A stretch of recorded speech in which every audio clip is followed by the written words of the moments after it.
Araw ng Huwebes, narito ang biyaya at pagpapala sa atin. Ng Diyos ang daily food of life, ang mabuting balita, halika ating alamin. Huwebes, ang mabuting balita, ang Ebanghelyo.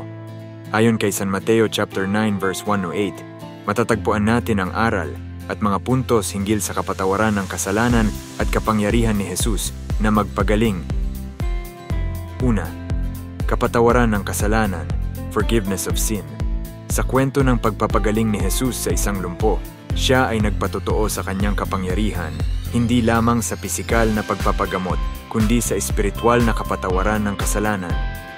Ipinapakita nito ang kahalagahan ng kapatawaran bilang simbolo ng bagong buhay at kaligtasan sa kanya. Pangalawa, pananampalataya ng mga tao, faith of the people. Sa pagiging handa ng mga tao na magdala ng lumpo kay Jesus at sa kanilang pananampalataya sa kanyang kapangyarihan, ipinakita ang kahalagahan ng pananampalataya at pagtitiwala sa kabuuan ng pagpapagamot at kaligtasan. Pangatlo, kapangyarihan bilang anak ng tao, power as a son of man. Sa pahayag ni Jesus kay lumpo na muling makatayo at lumakad, ipinakita niyang siya ay may taglay na kapangyarihan bilang anak ng tao na magpalaya sa kasalanan at magdala ng bagong buhay sa kanyang mga tagasunod.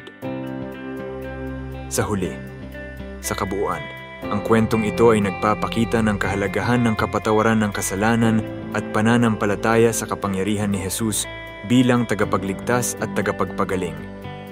Ipinapakita din nito ang pag-asang dala ng pananampalataya sa bawat isa na lumapit at sumampalataya sa kanyang kapangyarihan.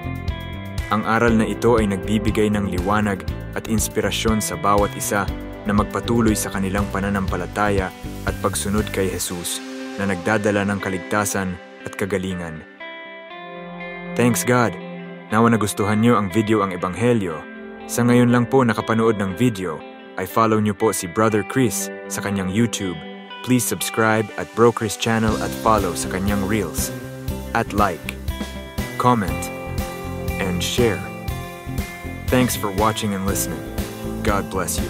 Bless. Anumang panahon, anuman ang sitwasyon, pananampalataya sa Diyos ang sagot. Subscribe to Bro Chris channel at Reels Bro Chris Montadraya Jr. now para sa pangaral at payo mula sa Panginoon.